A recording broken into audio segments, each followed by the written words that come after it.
Britt here. Let's get right to it because today we're going to talk about the signs of real, safe love. Because once you've seen what love isn't, like the previous video spoke about with trauma bonding, it's time to relearn what love actually is. So let's keep going. Now, as we spoke about, women who've had an abortion or abortions are more susceptible to picking unhealthy love. So today we're actually going to speak a little bit about healthy love. Now, some of the deepest confusion around unhealthy relationships doesn't come from culture. Some of it can come from the church. Because if you grow up in a Christian space that teaches endurance without boundaries, submission without safety, or forgiveness without accountability, it's easy to mistake dysfunction for faithfulness. You may start to believe that love means sacrificing yourself completely, not cooperating, but sacrificing yourself, even if it means disappearing. And I want to say, as clearly as I can, that's not the gospel. And that's not what Jesus modeled.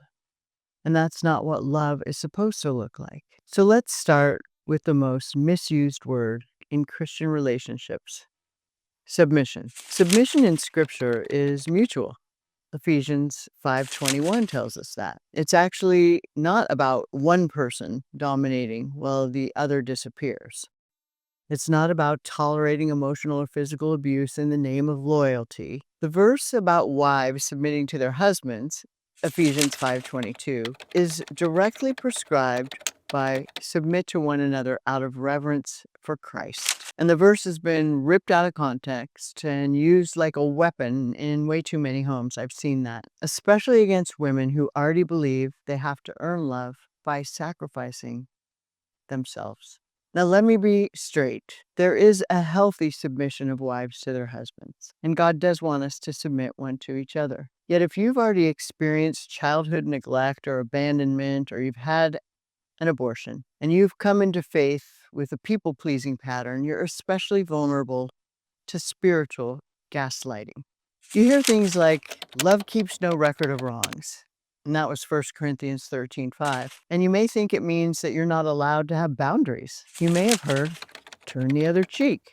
And of course, that's in Matthew 5:39. And you may have been told that means staying in harmful cycles. You may hear God hates divorce in Malachi 2:16 and think that that means enduring a marriage that is destroying your soul. But God does not hate women who leave abusive marriages. God does not ask you to stay in a relationship that breaks your body, silences your spirit, or keeps you in a constant state of fear and chaos.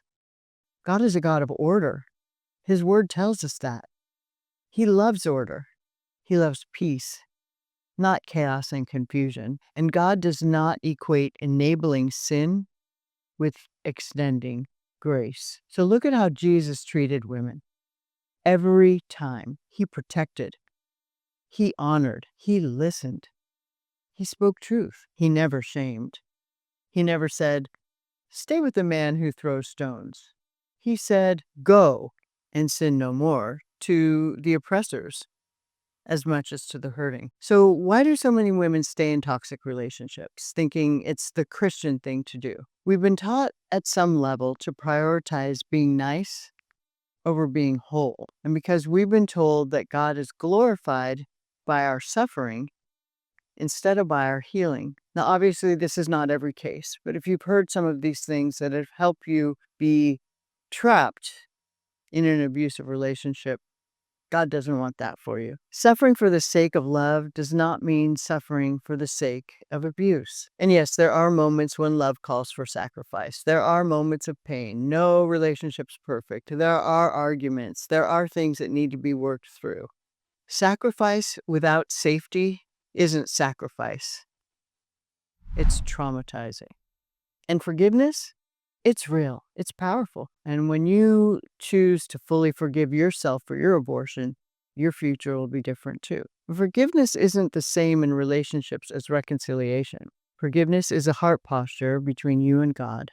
And reconciliation requires trust, change, and accountability. And if those are missing, you are not obligated to restore a relationship that's still harming you.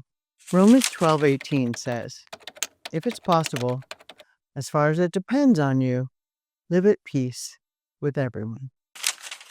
But peace doesn't always mean proximity. Sometimes peace looks like leaving. Now, one of my clients, let's call her Leah, who stayed in a verbally abusive marriage for 15 years because she believed that leaving would make her a bad Christian, she and I tried to set a boundary. So every time she tried to set a boundary, her husband would quote scripture at her. And every time she brought up how broken she felt, her church told her to pray more. And she said, Britt, I was dying inside. And people called it faith. Now, when she finally stepped away and into counseling and into healing and into reclaiming her voice, she shared for the first time she felt actually trusting God because she wasn't just surviving in His name. She was learning to live in His grace. Now, again, this is not prescribing what you should do with your relationship. Listen to your own wisdom and to God's wisdom. And every situation is different. So this is a faith layer we have to untangle because also every church is different. And let's face it, church isn't the building we go to worship the Lord on Sundays. We are the living church. We are the living, breathing children of God and are called to be the living church.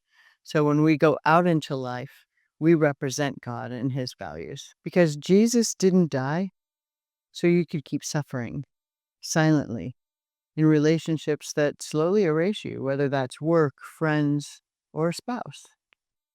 He died to set you and me, all His children, free from shame, free from sin, free from the belief that you have to be hurt to be holy. The gospel isn't about enduring pain at any cost. The gospel is about love that heals, truth that liberates, and grace that restores.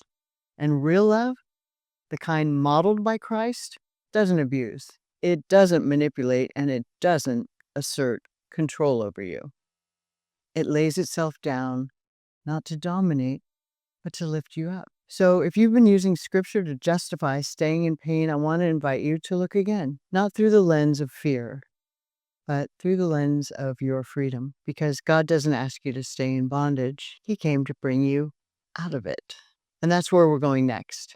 How to begin untangling those beliefs, reclaim your voice, and learn to love in a way that honors your soul, your safety, and your Savior. Thanks so much for joining us today. It's been amazing having you here. I hope you learned something from today's video, and I'd be honored if you would comment below and give me the opportunity to hear your heart and answer. And in case no one told you today, you are beloved.